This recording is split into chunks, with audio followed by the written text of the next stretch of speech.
حضور کی شان اقدس اور عقیدہ رسالت کا ایک باب اور ہے، وہ یہ کہ آج ہم میں سے کئی لوگ ہم میں اس بات سے بھی گھبراتے ہیں کہ حضور کو وسیلہ بنانا چاہیے یا نہیں۔ آقا اپنی پیدائش سے پہلے بھی پوری کائنات کا وسیلہ تھے، ولادت کے بعد بھی ساری کائنات کا وسیلہ ہے، اور وفات کے بعد بھی قیامت تک حضور ساری کائنات کا وسیلہ ہے۔ آپ سمجھے میری بات؟ اور یہ خیال کہ توسل کا کوئی بیان نہیں ہے عقیدہ دین میں اور توحید میں، یہ بھی انکار۔ وسیلہ کا لفظ کسی نے نہیں کہا، خود وسیلہ کا لفظ قرآن نے دیا ہے، اور ارشاد فرمایا گیا یا ایھا الذین آمنوا اتقوا اللہ وابتغوا الیہ الوسیلہ وجاہدوا فی سبیلہ لعلکم تفلحون۔ ایمان والو، اللہ سے ڈرو اور اللہ کا قرب پانے کے لیے اس تک کوئی وسیلہ تلاش کرو۔ سورہ مائدہ آیت نمبر 35، پھر اللہ پاک نے فرمایا اولئک الذین یدعون یبتغون الی ربہم الوسیلہ ایہم اقرب ویرجون رحمتہ۔ یہ لوگ جو پوجا کرتے، عبادت کرتے ہیں، کچھ لوگ ملائکہ کی، فرشتوں کی پوجا کرتے ہیں، کچھ لوگ جنات کی کرتے تھے، کچھ لوگ حضرت عیسیٰ کی، کچھ حضرت عزیر کی، کچھ ان کے بت بنا کے پوجا کرتے۔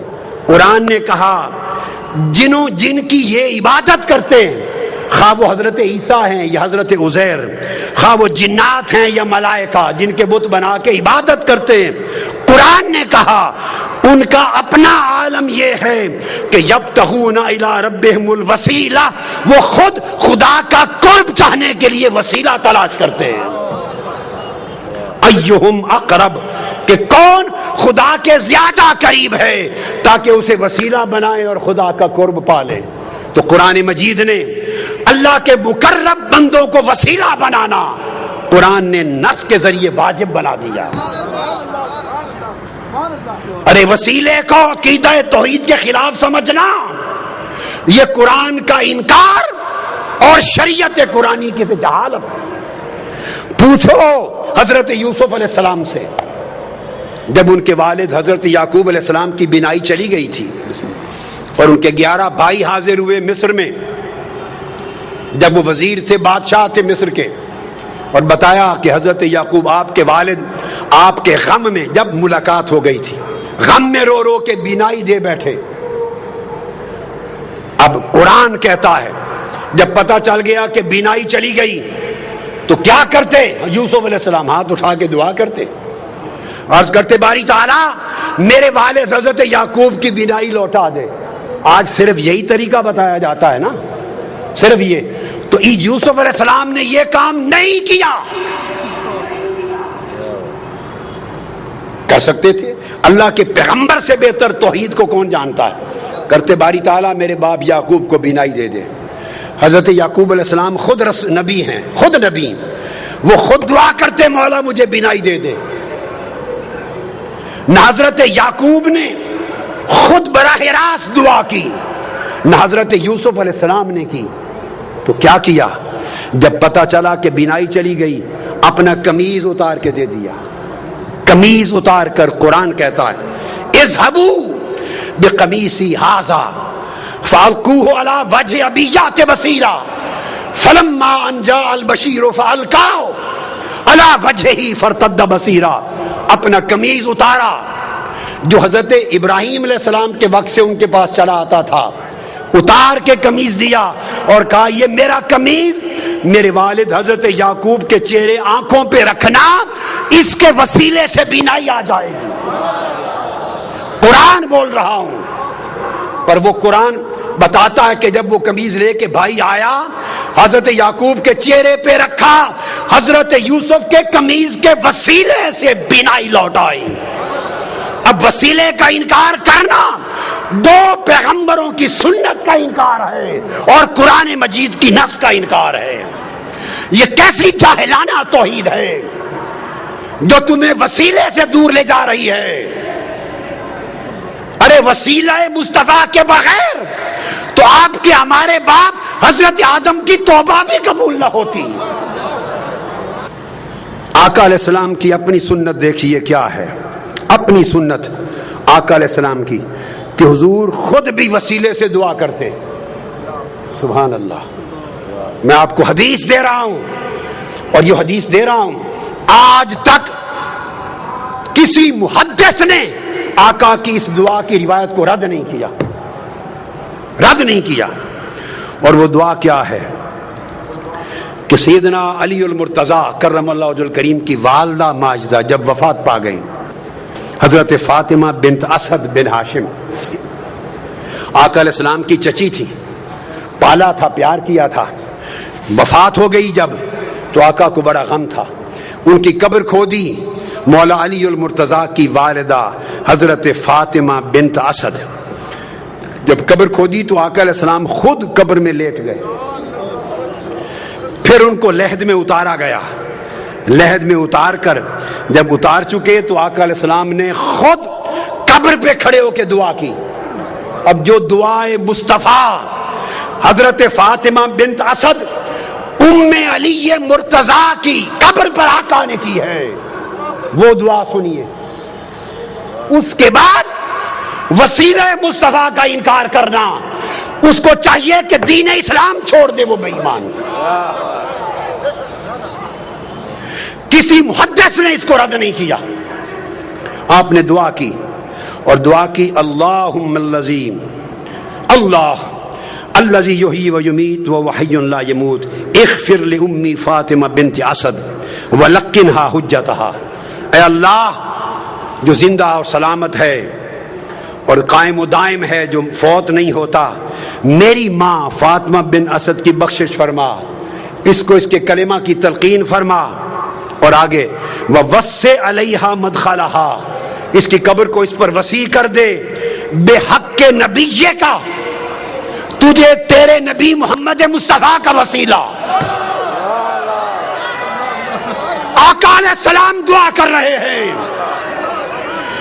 فرمایا وسع علیہا مدخلہا بحق کے نبیک, بالا باری تعالیٰ تجھے میرا واسطہ, میرا وسیلہ محمد مصطفیٰ کا وسیلہ, اس کی قبر کو وسیع کر دے. والانبیاء الذین من قبلی, اور ان سب نبیوں کا واسطہ وسیلہ جو مجھ سے پہلے ہوئے.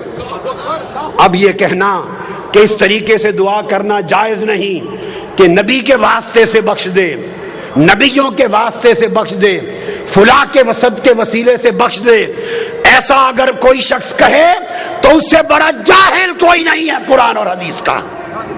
آقا علیہ السلام نے سنت بنایا.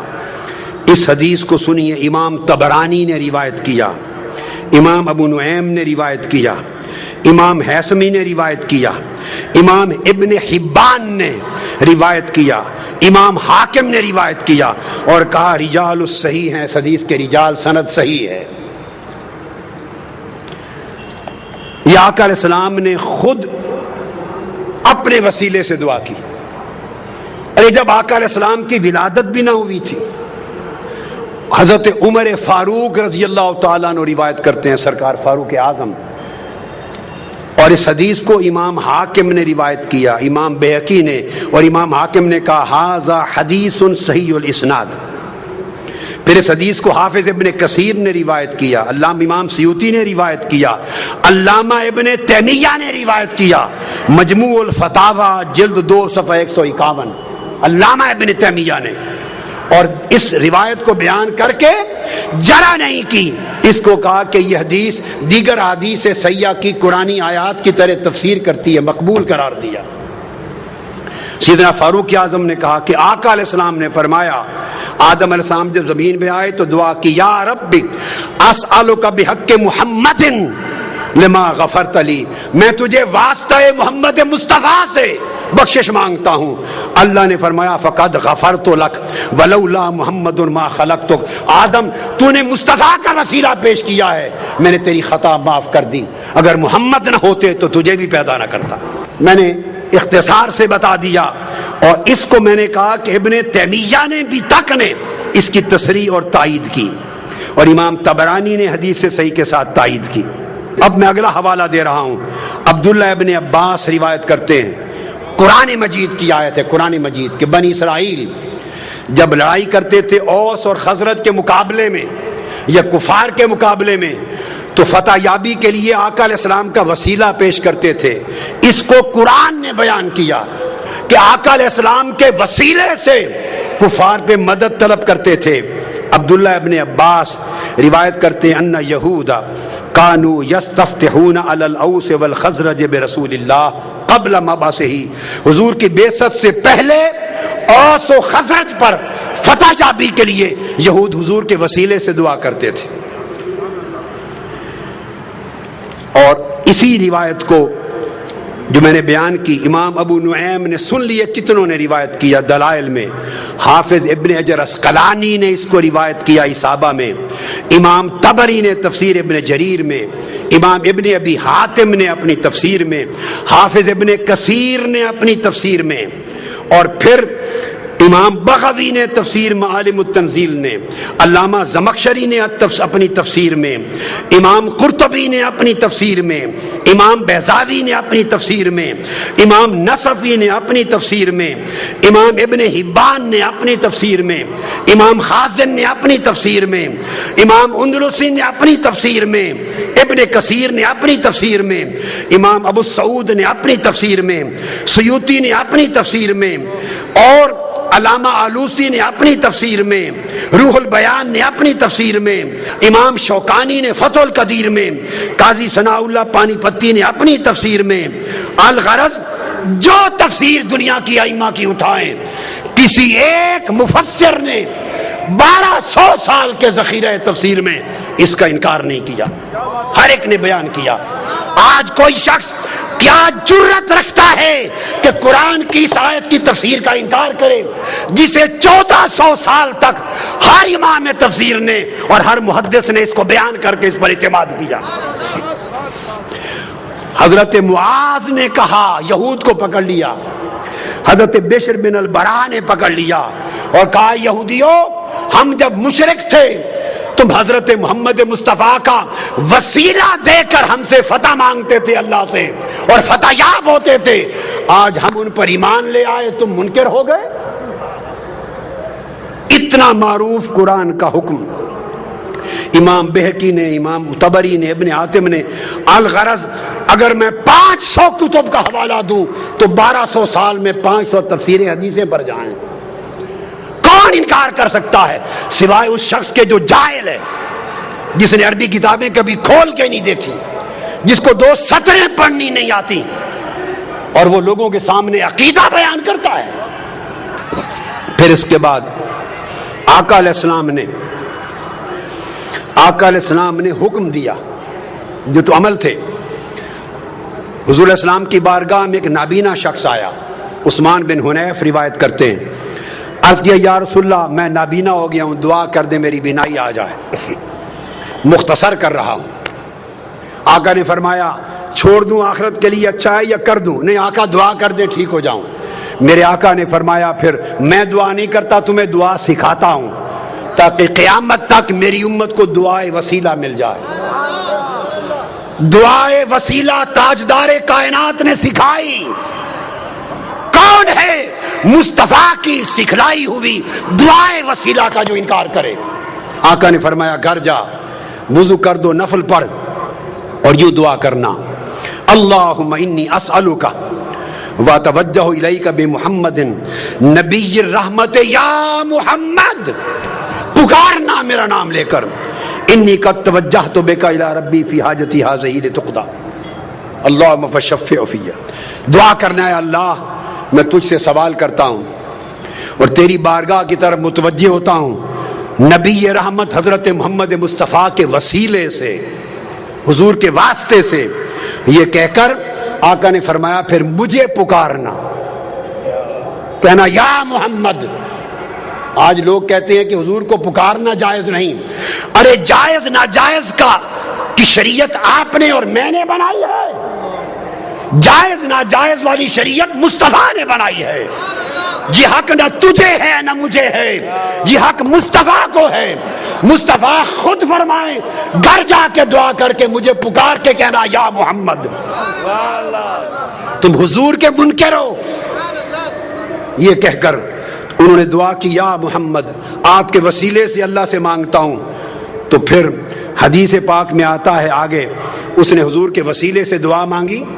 عثمان بن حنیف کہتے ہیں ابھی ہم بیٹھے ہی تھے, مجلس ختم نہ ہوئی تھی کہ وہ شخص بینا ہو کر پلٹ کر آ گیا مصطفیٰ کی بارگاہ میں. حضور کے وسیلے سے دعا مانگنے کی دیر تھی کہ بینا ہی لوٹ آئی. یہ حضور کی حیات پاک تھی. اب بعض لوگ یہ کہتے ہیں کہ وفات کے بعد حضور کو نہیں پکارنا چاہیے, اور وفات کے بعد آج حضور سے نہیں مانگنا چاہیے, وفات کے بعد حضور کا کوئی وسیلہ نہیں. ارے خدا کے بندو, اپنے من گھڑت دین کو لوگوں کو بیان کر کے گمراہ نہ کرو, وہ دین بیان کرو جو مصطفیٰ نے سکھایا ہے. اب یہی حدیث امام طبرانی روایت کرتے ہیں, اور امام بیہقی روایت کرتے ہیں, امام منذری روایت کرتے ہیں, اور لکھتے ہیں حاذل حدیث حدیث صحیح. کوئی یہ نہ کہے کہ حدیث ضعیف دے رہا ہوں. ائمہ نے حدیث کو صحیح لکھا. کہتے ہیں وہی شخص حضرت عثمان غنی کا زمانہ تھا, وہ حیات تھا, وہ جس کی بینائی لوٹ آئی تھی حضور کے وسیلے والی دعا سے. ایک اور شخص تھا, اس کو کوئی کام تھا سیدنا عثمان غنی کے بعد. وہ بار بار جاتا, دروازے کے بواب اسے ملنے نہ دیتے, اس کی حاجت پوری نہ ہوتی, وہ پریشان ہو گیا. اچانک اس کی ملاقات عثمان بن حنیف والی روایت میں, وہ جو نابینا تھا, حدیث الدریر, جو بینا ہو گیا تھا حضور کے وسیلے سے, اس سے ہو گئی. اس نے کہا آؤ گھر جا کے یہ دعا پڑھو اور حضور کو پکارو یا محمد. آقا علیہ السلام کا دور گزر گیا, سیدنا عثمان غنی کا زمانہ ہے. اس نے پھر دعائے وسیلہ پڑھی, یا محمد پکارا. پکار کے پلٹا, اس سیدنا عثمان غنی کے دروازے پر گیا ہی تھا, جو بواب اسے کھڑا نہیں ہونے دیتا تھا, اس نے بازو پکڑا اور عثمان غنی کی کرسی کے ساتھ جا کے بٹھا لیا. وہیں اس کا کام ہو گیا. اور محدثین فرماتے ہیں کہ اس سے ثابت ہوا کہ قیامت تک جب حاجت ہو تو وسیلہ مصطفیٰ کی ان کلمات کے ساتھ دعا کی جائے.